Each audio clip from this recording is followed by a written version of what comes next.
Merci de nous rejoindre pour suivre votre émission de chaque semaine, le rendez-vous. Le rendez-vous, ce soir, nous avons le plaisir de recevoir, je l'appelle les politiciens célèbres, mais ces derniers temps, on ne le voit pas à la télé, on ne les sent pas dans le média. Il est là aujourd'hui, ce soir, il a répondu au rendez-vous de l'émission Les Rendez-vous. C'est M. Willy Michiki, président de l'UNANA. Bonsoir. Bonsoir madame. Merci d'avoir répondu au rendez-vous de l'émission Les Rendez-vous. C'est toujours un plaisir et surtout la première fois de participer à cette émission. Voilà, avec mon invité, nous allons parler des sujets qui défrayent la chronique. Nous allons parler de sujets d'actualité. Mais d'entre deux jeux, comment se porte votre parti politique UNANA? L'UNANA se porte à merveille, comme vous le savez très bien. La plupart d'activités, nous les menons au sein de l'AFDC allié, qui est piloté par le professeur sénateur Bahati Modeste. Et lorsque l'Union sacrée a le vent à poupe, donc vous comprendrez aisément que l'UNANA aussi se porte bien. Voilà, Union sacrée, vous continuez à vanter Union sacrée, alors qu'aujourd'hui on parle de l'union sacrifiée, union salée, ainsi de suite.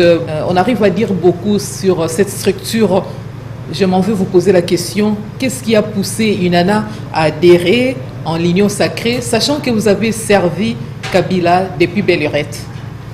Oui, d'abord, je n'ai jamais été dans la famille politique de Kabila, ni dans le PPRD, encore moins dans la majorité présidentielle de l'époque, ni dans le FCC.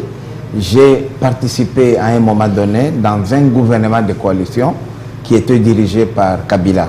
Mais je dois dire que l'INANA n'a pas adhéré dans l'union sacrée, non. L'INANA a été le précurseur même. Rappelez-vous, on a fait plusieurs émissions avec vous. Avant même, je crois 4 mois même, avant la fin de la coalition FCC-Cash, nous l'avions prédit. D'ailleurs, à l'Union Sacrée, on m'appelle Jean-Baptiste de l'Union Sacrée qui avait annoncé l'arrivée de Messi et Félix Tshisekedi.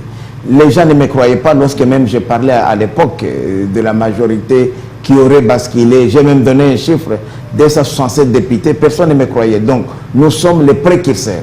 C'est nous qui sommes aujourd'hui, même je peux dire, les cofondateurs de l'Union Sacrée à travers l'AFDC. Mais dites-nous un peu comment fonctionne l'Union Sacrée. Apparemment, c'est une structure sans tête ni queue. Bon, je dois dire la vérité que l'Union Sacrée, elle est hétérogène. Nous sommes en train de travailler pour qu'elle soit homogène. Homogène, c'est quoi? Puisque l'Union Sacrée, d'abord, a un seul fondement aujourd'hui. C'est adhérer à la vision d'un chef qui s'appelle Félix Tshisekedi. À travers son discours du 6 décembre de l'année passée, où il a donné une vision pour le Congo de demain. Et tout le monde qui a adhéré à cette vision-là fait partie de l'Union Sacrée. Alors nous constatons malheureusement aujourd'hui qu'il y a certains membres qui avaient adhéré à la vision, mais qui aujourd'hui voudraient apporter notre vision. C'est pourquoi je parle de l'hétérogénéité de l'Union Sacrée. Il y a des gens qui ont adhéré sans pour autant savoir à quoi ils avaient adhéré. Mais nous sommes en train de travailler maintenant à commencer à extirper certaines brebis galaises dans l'Union Sacrée en vue d'en donner un véritable contenu.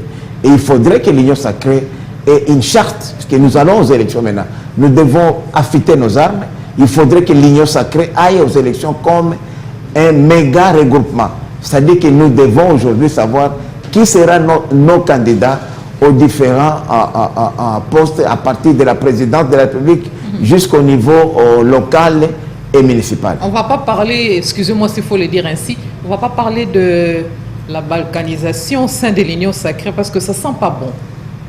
Non, je ne pense pas qu'on peut aller jusqu'à l'extrême, parler de balkanisation. Ça arrive à toutes jeunes organisations. Il faut dire que l'Union Sacrée n'a même pas une année, à vrai dire.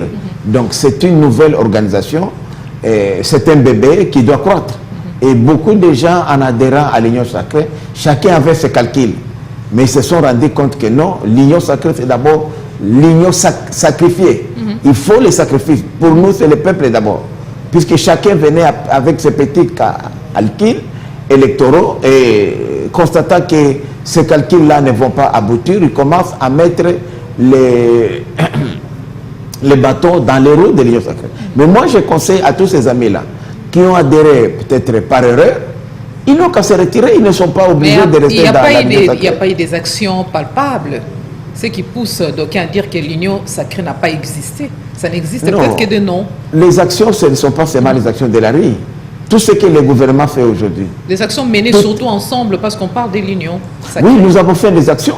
Voilà, il n'y a pas longtemps ici, spontanément, nous avons mobilisé dans la ville de Kinshasa un tiers de la population, 5 millions de Congolais, des Quinois et Quinois, se sont réveillés sans même les transports, sans rien, se sont retrouvés le long des artères, des grandes artères plutôt de Kinshasa jusqu'à l'aéroport pour accueillir les chefs. Vous savez, moi je suis chef coutumier, quand un chef revient chez soi, il doit sentir qu'il est bien accueilli puisqu'il a fait un bon travail. Et moi je suis aussi un chasseur, je me rappelle quand on chassait, lorsqu'on a abattu l'éléphant ou l'antilope, on revient au village, c'est toutes les femmes qui nous mettent des pains spontanément, puisqu'ils sont contents qu'il y a des butins qui arrivent. Donc c'est ça l'Union sacrée. Mais ça a été mal vu. Comment justifiez-vous cet acte? Parce que vous en parlez déjà, l'actualité reste dominée par l'accueil réservé au chef de l'État quand il a regagné le pays par l'aéroport international d'Ndjili. C'était opportun que les sénateurs et députés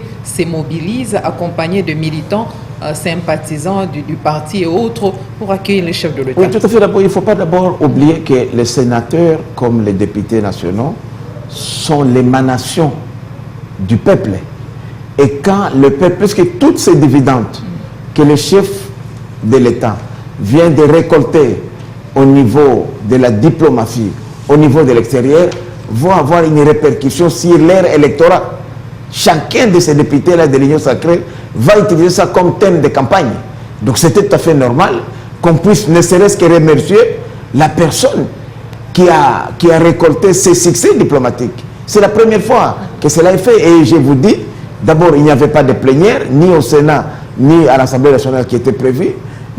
Puis de toi, moi par exemple, je vous dis, dans mon parti, j'ai vendu une Jeep qui commençait à avoir des problèmes pour juste avoir des moyens pour mobiliser, puisque je crois à cette action-là.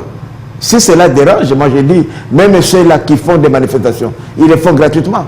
Quand Fayoulou, j'ai vu l'autre fois, là, ils ont fait une caravane motorisée de Ngaba jusqu'à la place, à la première ligne de métier. Il a dépassé les carburants, il a eu des gardes-corps. Je connais même des jeunes gens qu'il a recrutés, il les a payés. À Fadenhouse, on a déposé l'argent. Est-ce que c'est un problème? C'est toute mobilisation. Nous étions avec les Fayoulou à l'Union et au rassemblement. Il connaît chaque parti politique contribué pour la mobilisation. Donc c'est tout à fait normal. Moi, par exemple, je n'avais pas de moyens. J'ai vendu une Jeep. J'avais une Caracas là de Prado, je l'ai vendue à $6 000. Et avec cet argent, j'ai mobilisé. Je crois à l'action. C'est question de conviction personnelle, c'est tout. Est-ce que vous trouvez qu'il y a exactement de fruits concrets de différents voyages du chef de l'État, s'il faut dire autrement, les moissons de ces voyages, parce que vous en parlez? Oui, d'abord, il faut comprendre que depuis presque 20 ans aujourd'hui, le régime de Kabila a extraverti l'impérium des Congolais. C'est-à-dire que le pouvoir, ce n'est plus ici, c'est à l'extérieur. Donc vous pouvez faire tout ce que vous voulez ici. Si l'extérieur n'est pas avec vous, vous aurez toujours des problèmes. Regardez tous ces petits coups d'État qui se font au Mali, en Guinée, peu partout. C'est toujours avec la complicité de la communauté internationale. Alors, il nous a fallu d'abord redonner une nouvelle figure de la RDC. Il fallait qu'on comprenne que la RDC a refait ses faces dans le concert des nations. Donc les chefs de l'État devraient parler parti. C'est la première fois son entrée ne devait pas être triomphale parce qu'on impute la misère des Congolais à Félix Tshisekedi. C'est lui le garant de la nation. Mais tout ce qu'il doit faire, il est censé faire, il doit le faire pour l'intérêt de cette population. La population croupit dans la misère et on va l'accueillir chaleureusement. Ça ne s'explique pas. Les élèves n'étudient pas jusqu'à preuve du contraire. Jusqu'à maintenant, 2 mois déjà, ils sont à la maison. À quoi bon de lui réserver un accueil chaleureux? Oui, le problème ici, il ne faut pas d'abord imputer tous sur les chefs de l'État. Nous avons chacun d'entre nous une certaine responsabilité. Par exemple, pour le problème, puisque vous avez fait allusion au problème des enfants qui ne vont pas à l'école, est-ce que sincèrement, madame, la gratuité est-elle une mauvaise chose? La gratuité de l'enseignement de base. Puisque la gratuité de l'enseignement de base, elle est constitutionnelle. M. Félix Tshisekedi n'a fait qu'appliquer une disposition constitutionnelle. Il n'a rien fait de magie. Pendant que les autres, depuis 2006, ils sont au pouvoir, ils ont été incapables de le faire. Alors, mais la réalité, c'est quoi? Dans cette histoire-là, il y a à boire, à manger. Par exemple, pour le cas des confessions religieuses, moi, je suis propriétaire des écoles privées. Je sais comment nous souffrons. Mais il aurait fallu poser les problèmes au gouvernement que cette histoire ici nous crée des difficultés. Pour l'Église catholique, depuis 1994, 93 d'ailleurs, ils avaient ce qu'ils appelaient fonds d'intervention ponctuels. C'était des frais que les parents payaient pour suppléer à ce que le gouvernement donnait. Et lorsqu'il y a gratuité, on a interdit tout ça. Ça dérange. Et dans ces frais-là, il y avait par exemple 40% seulement qui revenaient aux enseignants et le fonctionnement des écoles catholiques. 20% revenaient au cardinal lui-même. 20% étaient répartis sur pour les diocèses et consorts. Et on envoyait aussi une partie à Vatican. Alors, tout cet argent ne tombe plus. Ça dérange. Vatican demande, mais qu'est-ce qui ne va pas là-bas? Pourquoi vous, en bon, depuis vous êtes là, on ne voit plus rien? Non, mais parlons de la gratuité de l'enseignement. Les gouvernements ont accepté cela. Et aujourd'hui, les élèves n'étudient pas. Ça fait 2 mois déjà. La rentrée n'est pas effective. Les élèves ne fréquentent pas les écoles. Qu'est-ce que le chef de l'État est censé faire pour améliorer les conditions socio-économiques en son pays? D'abord, madame, la gratuité de l'enseignement n'est pas seulement le fait que les enfants vont à l'école et ne payent pas. Les parents ne payent pas pour eux. Non. La gratuité de l'enseignement, c'est aussi les infrastructures. C'est aussi l'amélioration des conditions de travail des enseignants. C'est ce que nous sommes en train de faire. Il n'y a pas longtemps que la gratuité a commencé à être appliquée. C'est d'ailleurs à peine que Félix est arrivé. Mais c'est un processus. Et au moment où je vous parle, je vous dis il pouvait bien se faire représenter au G20 et rester au pays, prendre à bras le corps la préoccupation relative à la reprise des cours. Mais est-ce que vous croyez sincèrement que les déplacements des chefs de l'État à l'étranger empêchent le fonctionnement de l'État? Non. Le Premier ministre est là. Le gouvernement est là. Le Parlement est là. Se faire représenter aussi, ça pose non plus un problème. Et puis, n'oubliez pas, madame, que nous sommes dans la période de Covid-19. La plupart des réunions se font en vidéoconférence. Même ici, quand le chef de l'État est ici, toutes les réunions du Conseil des ministres se font en vidéoconférence. Donc, sa présence physique n'est pas nécessaire au pays. Au contraire. Ces déplacements coûtent beaucoup au trésor public, alors que ces sommes exorbitantes devaient être utilisées pour d'autres fins. Dans l'optique de l'intérêt de la population, vous ne trouvez pas? Moi, j'aimerais bien vraiment qu'on puisse voir combien coûte le voyage du chef de l'État. Parce que dans les réseaux sociaux, moi, j'ai été plusieurs fois au gouvernement. 8 fois ministre, madame. Je connais ce que ça coûte vraiment absolument rien. Et je peux vous dire ici que la plupart des temps, lorsqu'un chef d'État se déplace, il y a une bonne partie de prise en charge qui est prise par les pays hôtes.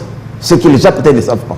Et lorsque nous regardons aujourd'hui, c'est que les pays, aujourd'hui, on nous dit, nous parlons des réserves d'échange qui ont atteint aujourd'hui 3,5 milliards de dollars. Ça n'a jamais été atteint.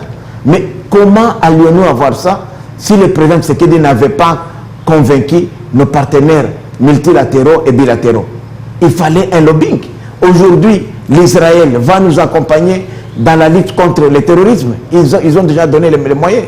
Depuis l'indépendance, on n'a jamais ouvert une ambassade dans les pays des Émirats Arabes Unis, là où il y a des capitaux frais, là où même les Américains vont. Nous venons d'avoir 1 milliard comme ça, un don gratuit qui nous ont donné. On a été plusieurs fois à COP. On a été à COP 1 jusqu'à COP 24, 25, 26. On n'a même pas eu même pas 1 million.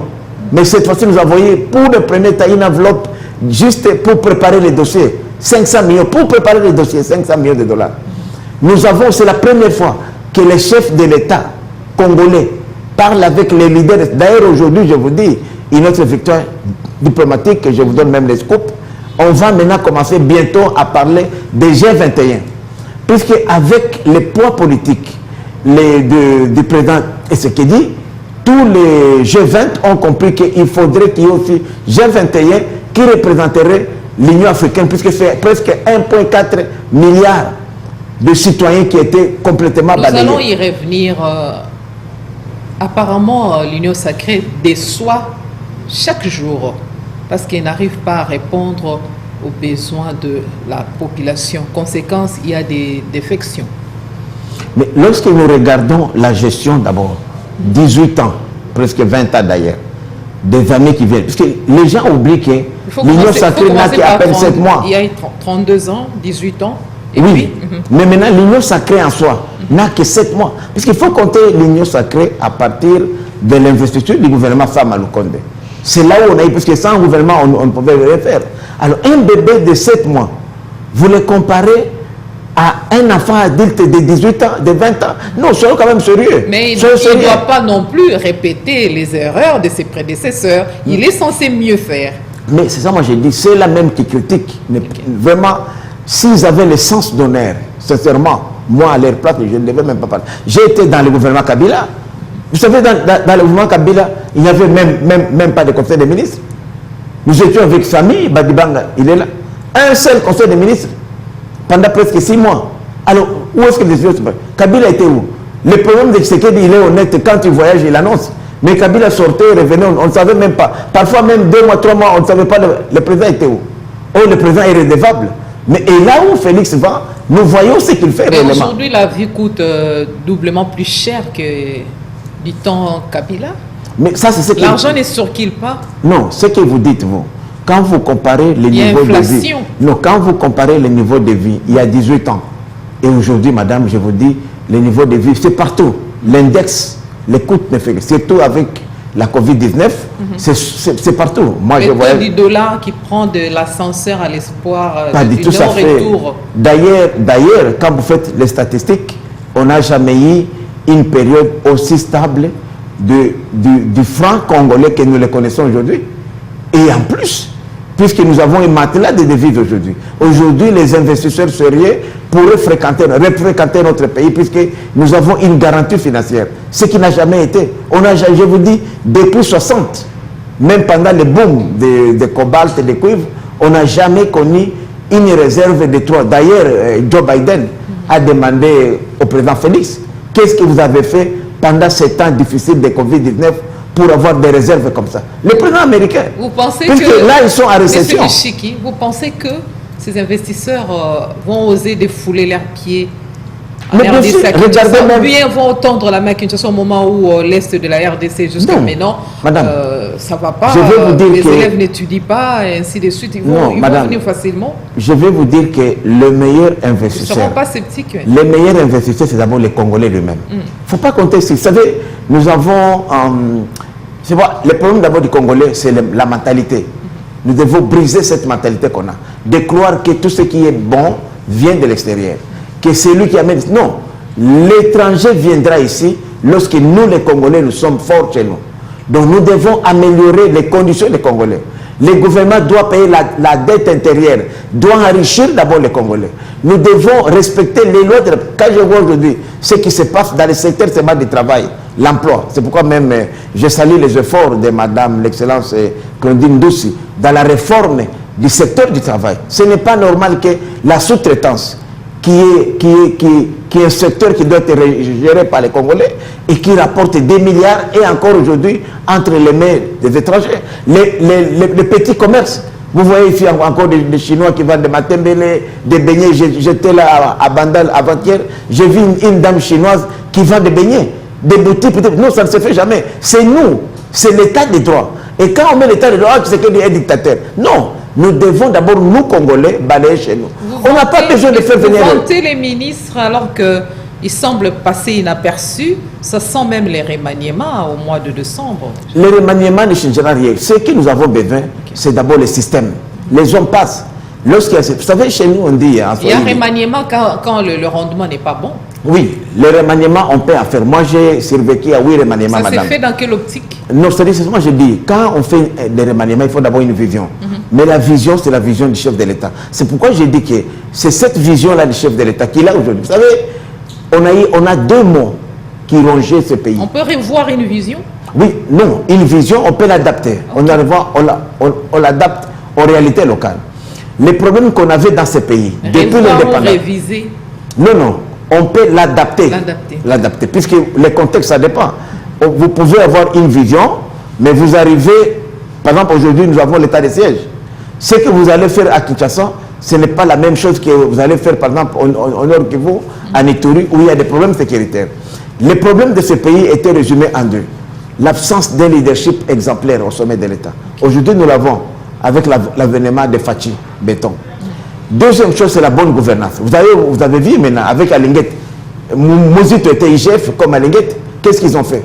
C'est toujours des copes. Vous venez, bon, on trouve un petit trou là de 2 millions. Vous dites, bon, mon cher, vous prenez 1 million, vous me donnez 1 million. C'était ça. Mais aujourd'hui, nous avons un homme qui... Maintenant, il faudrait que cette vision-là, que le chef de l'État a au sommet de l'État, soit transcendée jusqu'à la base. C'est pourquoi nous réclamons, nous sommes en train de réclamer, à corps et à cri, l'organisation des élections de base. Puisque les élections qui ont été organisées, qui ont vu les jours depuis 38 ans, les gens qui sont là ne savent pas adapter aujourd'hui. C'est pourquoi même, vous voyez que même les services de sécurité qu'on a aujourd'hui, même l'armée est encore dans la vision de M. Kabila.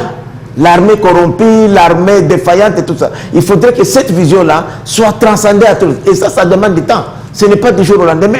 Vous avez appris ce qui s'est passé. Élections, parlons-en, on dénonce le manque de consensus sur les grandes questions, notamment les réformes électorales.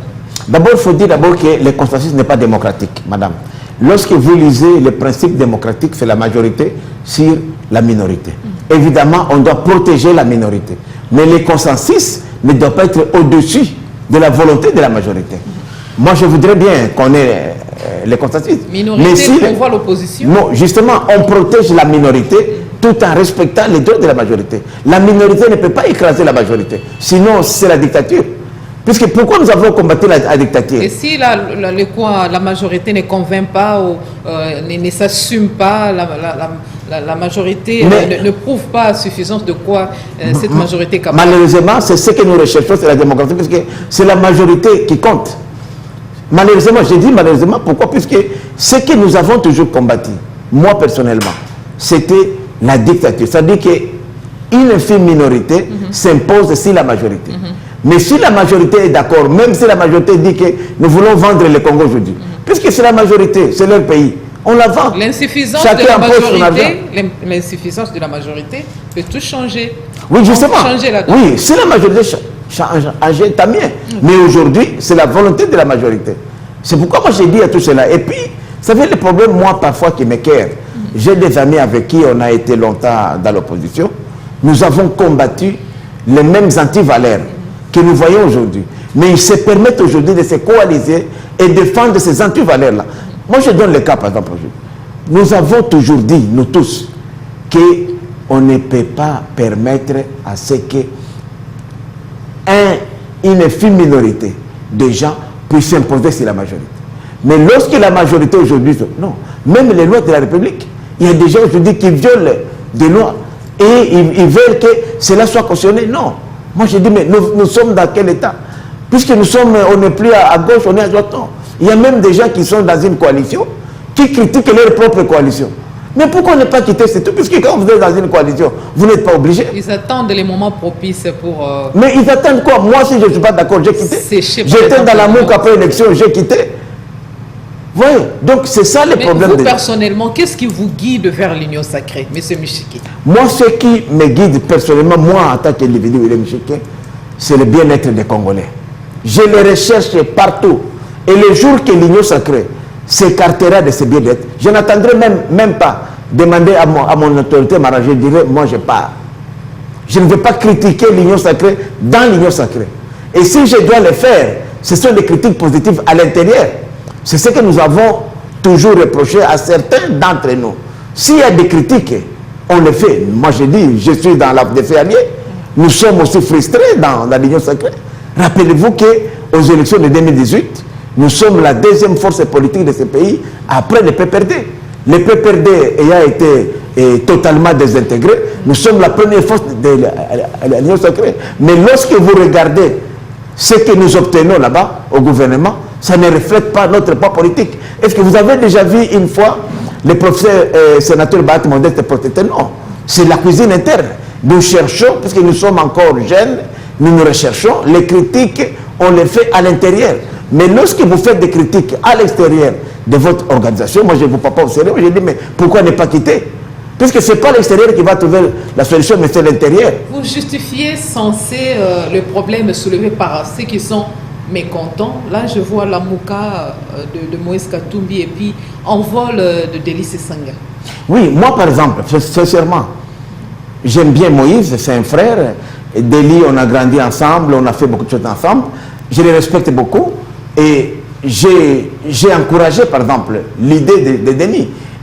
Lorsqu'il se rend compte que la vision à laquelle il avait adhéré n'est plus la même, il quitte. Il n'a pas besoin de faire un combat en interne ou commencer à démoraliser les gens. Le jour que Katumbi, moi si j'étais à la place de Moïse, puisque nous n'avons qu'un seul chef à l'Union sacrée, on n'en a pas deux. On a un seul chef, c'est Félix Tshisekedi. Dès que vous n'êtes plus d'accord avec Félix Tshisekedi, vous partez. C'est sa vision. Écoutez madame, à l'Union sacrée, il n'y a pas de vision. Il n'y a qu'une seule vision. Moi je conseille à tous ces gens-là qui ne se retrouvent pas dans l'union, même moi, si demain je ne me retrouve pas dans la vision de Tshisekedi, je quitterai. Je ne vais pas la critiquer à l'extérieur. Nous faisons aujourd'hui des critiques à l'intérieur. Nous, on le fait. Nous nous plaignons parfois, mais pas à l'extérieur, parce que quand vous ne pouvez pas scier la branche sur laquelle vous êtes assise, madame. Non, ça c'est la trahison, la haute trahison.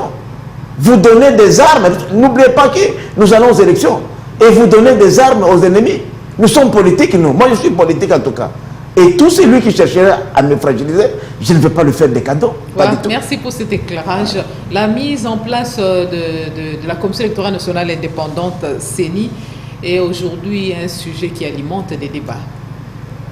Oui, tout à fait. Moi, je crois que ce n'est pas la première fois. Je me rappelle à l'époque de Malomal, je faisais partie des gens qui ont critiqué Malomal, même s'il est de chez moi.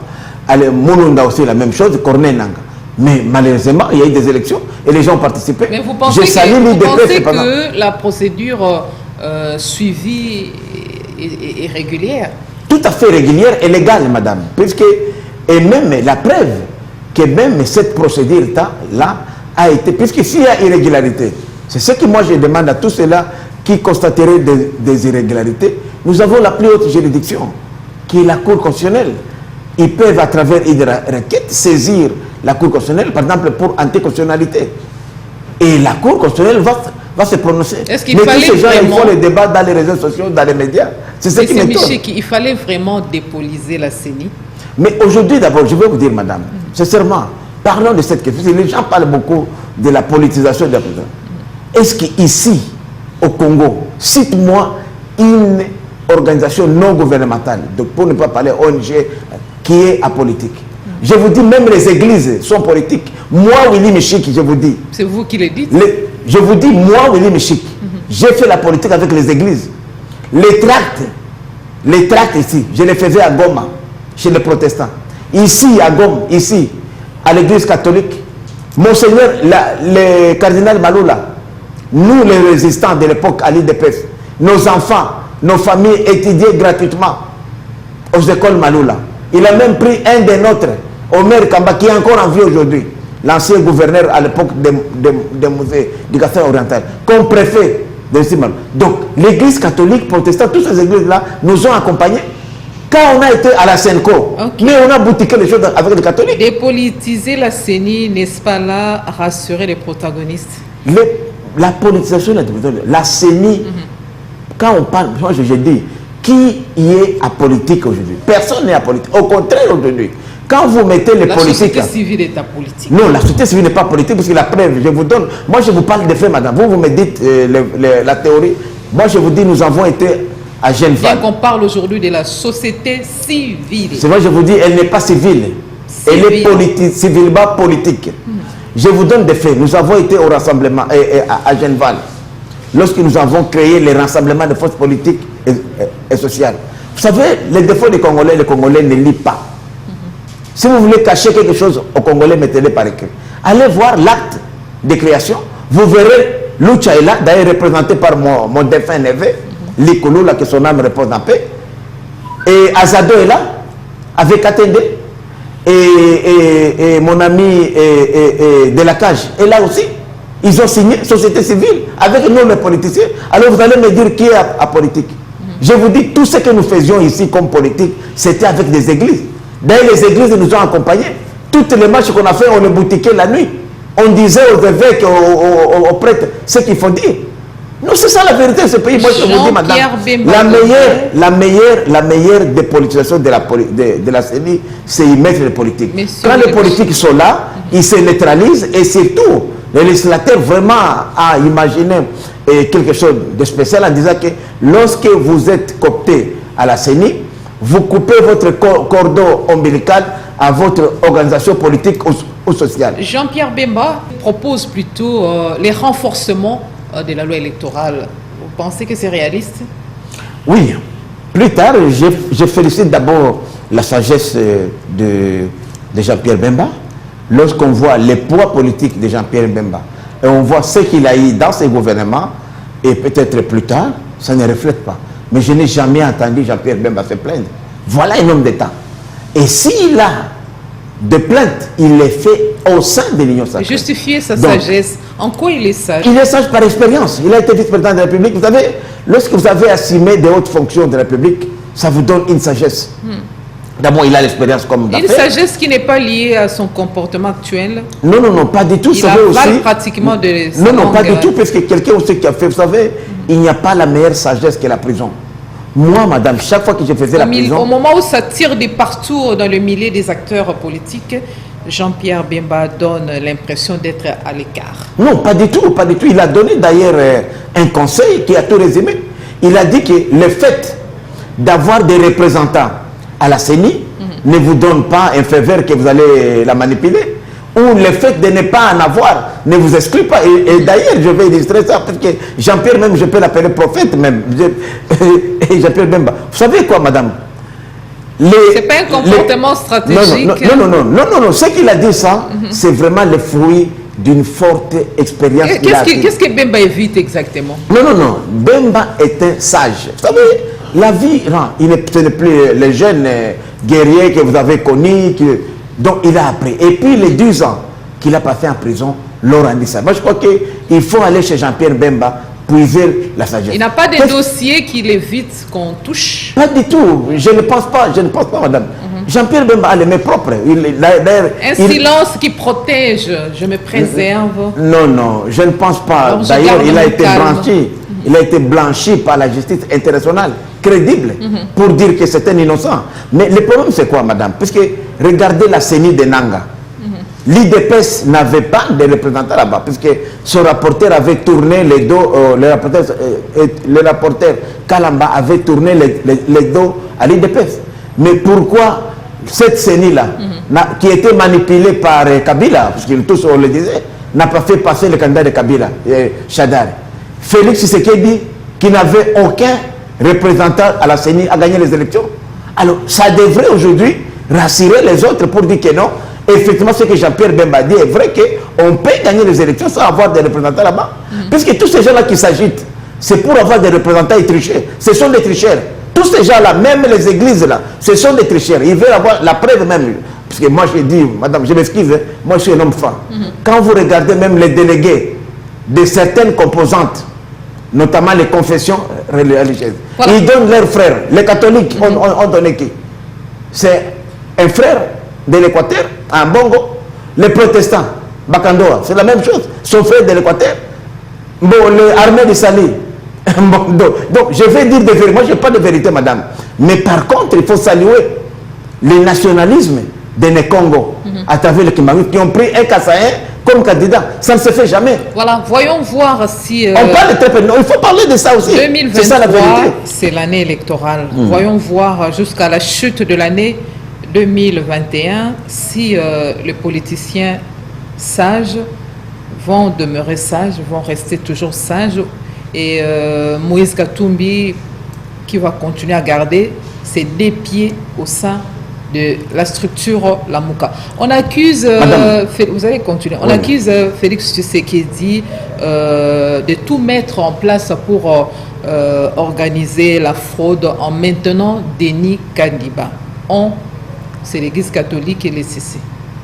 D'abord, cette accusation-là, vous savez, lorsque vous lisez la loi organique, si les 12 membres entérinés et investis par le chef de l'État, Denis Kadima est seul, Kassayen d'abord, seul Kassayen, et seul Moulouba encore. Si les autres 11, va-t-il manipuler tous les autres 11 là? Ça, c'est la première question. De deux, dans la loi organique, il est dit que les décisions se prennent par vote. Si ce n'est pas le consensus, c'est la majorité. Alors, quelle majorité Denis Kadima va avoir lui-même? Et en plus, moi je dis, si Denis Kadima peut m'écouter maintenant, là, tout ce que lui, vous devrez faire maintenant, si les mois prochains, au plus tard, je dis bien avant la fin de l'année, il fait sortir le calendrier électoral qui résume toutes les étapes électorales à faire jusqu'en 2023, l'affaire est close. Vous allez voir les mêmes gens là qui sont là dehors vont revenir vite, puisque c'est ça la clé, la publication du calendrier électoral. Et nous lui demandons à Denis Kadima, pas seulement lui, puisque à la CENI, que pour nous, AFDC alliés, les élections locales et municipales devraient être les premières à être organisées, puisque ces élections-là n'ont jamais été organisées pendant 38 ans. Un autre fait, tous les membres de l'opposition qui sont à la CENI apparemment n'ont pas reçu les quitus de leur parti. Mais c'est ça aussi le problème, madame. Je vous dis, les gens, les Congolais ne lisent pas. La loi électorale est claire pour le cas des partis politiques. Ce sont des groupes parlementaires qui désignent leurs délégués. Ce ne sont pas des partis politiques. L'histoire des FCC, l'histoire des caches, l'histoire des ensembles, ce sont des arnaques politiques.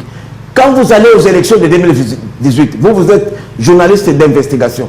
Avez-vous, vous, Ensemble pour la République, ou cache, ou les amis de FCC? Là encore une preuve de débauchage et de corruption décriée sous Kabila. Madame, c'est ce que je suis en train de vous expliquer. Ce sont des groupes parlementaires. Ensemble pour la République, par exemple, pour ce cas la présidente. C'est une organisation qu'on a créée maintenant ici, après les élections. Mais la loi organique ne la reconnaît pas. Ces regroupements-là.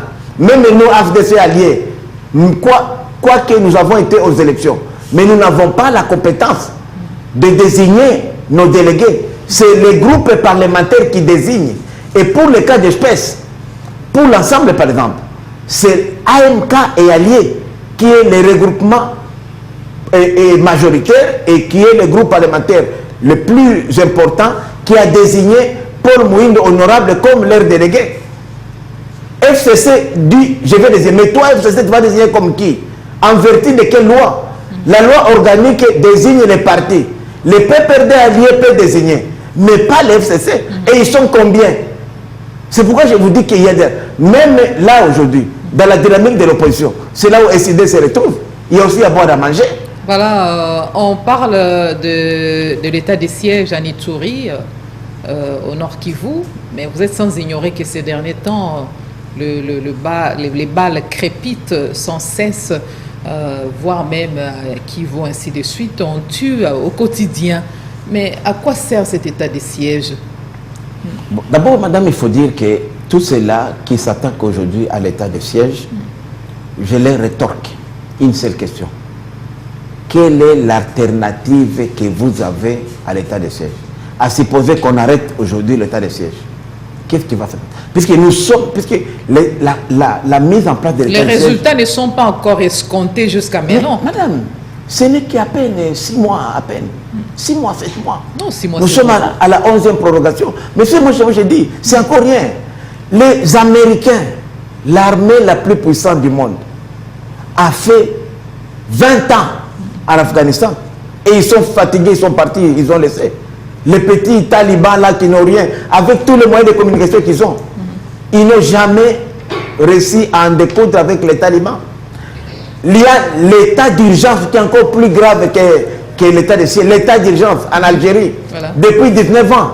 Madame, 6 mois, 7 mois, c'est rien dans les opérations. D'ailleurs, ailleurs, ce que nous avons fait aujourd'hui, il y a même le Premier ministre israélien qui a félicité le président Tshisekedi. Il a dit, mais ce que vous avez fait, dans 7 ans, dans 7 mois, 6 mois, nous, on ne pouvait pas le faire ici. Attaquer une armée puissante. Puisque ça, c'est l'état de préparation du terrain. Récolter les informations, déployer les hommes, les communications. Et en plus, nous travaillons avec l'armée de Kabila. En attendant, la population vit dans un calvaire sans précédent. Madame, il faut que les Congolais soient patients. La morale en berne. Il faut que les Congolais soient... Un bébé de 6 mois, 7 mois ne peut pas rien vous donner. Soyez patients. Merci. Moi, je suis très fier des résultats aujourd'hui atteints. Donnons le temps à notre armée. Et moi, j'ai dit, madame, que mon approche à moi, ce n'est pas de compter sur l'armée. La meilleure armée, c'est la population. J'ai dit même à certaines autorités du pays que la meilleure approche pour gagner cette guerre, qui nous est injustement impliquée, c'est d'y associer la population autochtone. Merci pour cet éclairage. Le procès Matata, ça continue aujourd'hui. On crée un procès politique. Moi, je crois qu'il faut d'abord faire confiance à notre justice. Et j'avais conseillé à l'honorable Matata, j'ai dit il ne faut pas faire l'erreur de Vital, de déplacer les procès dans les médias. J'ai vu tous ces tralalala, les avocats, les juristes. Ça sent l'acharnement. Non, l'acharnement c'est le juge. Vous savez, il a au moins la chance, lui, de faire face à la plus haute juridiction de notre système judiciaire, la Cour constitutionnelle, où il y a des sages. Moi, je crois que même, parfois même quand tu commences à parler, quand tu la vois les gens là, les troubadours que j'appelle, parler, il se vide lui-même. Et les adversaires puisent vos faiblesses. Moi, je crois qu'il doit économiser toutes ces énergies-là et les déployer devant. Moi, j'ai gagné à la Cour constitutionnelle contre les kabylistes. Vous confirmez qu'on a en place un état de droit à double vitesse?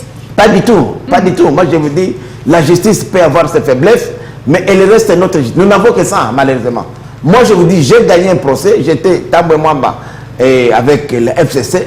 On m'a invalidé, puisque je n'étais pas candidat de FCC, mais moi, j'ai gagné à la Cour. Donc, je peux vous dire que je connais le système. Si vraiment, et puisque je n'ai pas utilisé la politique. Mais quand vous utilisez les médias et la politique, vous tapez à côté. Vital est là aujourd'hui, puisque Vital, il a confondu les procès, les procès qui est une procédure tout à fait judiciaire à un procès politique. Voilà, nous sommes à la chute de cette émission, mais on ne peut pas s'en passer de cette information. Il y a une rentrée judiciaire 2021-2022 ce lundi 8 novembre 2020, pouvoir judiciaire, Conseil d'État, ainsi de suite. On parle aujourd'hui de la problématique de l'exécution des actes de justice. En 2 minutes, qu'est-ce que vous pouvez dire par rapport à ça? Moi, je crois des grands défis à relever aussi à ces niveaux. Tout à fait. Je partage cette inquiétude-là. D'abord, puisque, vous savez, nous avons le principe de séparation des pouvoirs. C'est un principe de sacro-saint de la démocratie. Et moi, ça me fait très mal lorsque je vois surtout l'exécutif qui n'exécute pas les actes judiciaires. Et moi, je conseille le pouvoir judiciaire à saisir le Parlement, puisque c'est inadmissible que l'exécutif ne puisse pas. Les cas, par exemple, d'Ato Matouboua. Les praticiens de droit sont bités au problème des discordances. Non, c'est-à-dire que nous avons eu les états généraux de la justice qui avaient déjà éclairé. Le problème aujourd'hui, c'est le chef de l'État qui est garant que le premier magistrat qui doit s'imposer. Puisqu'il doit surtout que c'est lui aussi le président du conseil de gouvernement. C'est lui le président. Il n'est pas le chef, mais il est le président. Il doit frapper fort pour que tout acte pris par la justice soit exécuté. Et surtout que ces derniers temps, le besoin de la justice se sont accrus. Tout à fait, puisque si l'état de droit, c'est d'abord la justice. La justice, c'est ça même le fondement. Un état de droit qui n'a pas de justice ne peut pas parler de la démocratie. On peut évaluer cette justice? Bien sûr, bien sûr. Et c'est comme ça que même on parle même aujourd'hui des états généraux de la magistrature, et ça c'est le chef de l'État qui doit impulser, puisque c'est lui le garant de bon fonctionnement des institutions de la République. Merci M. Moussiki d'avoir répondu à notre invitation ainsi qu'à toutes les questions prévues pour ces numéros. Vous avez des secondes pour le message chute. Le message, c'est de dire aux Congolais de continuer toujours à espérer et à compter sur l'Union sacrée. Le président de la République a la bonne volonté. Les élections auront bel et bien lieu dans les délais constitutionnels. Au plus tard, fin 2023, on aura de bonnes élections crédibles, transparentes et démocratiques. Voilà, c'était votre émission, Le Rendez-vous. Nous avons eu l'opportunité de recevoir et d'échanger en même temps pendant les minutes imparties à cette émission avec Monsieur Willy Michiki, président du parti politique INANA, parti membre de l'Union sacrée. Avec lui, nous avons pu passer en revue le sujet brûlant d'actualité. Pour ceux qui ont pris l'émission en cours, la rediffusion, c'est le mercredi à 12h30. Je vous remercie énormément, vous, le téléspectateur. Bonsoir et une très belle soirée à tous et chacun.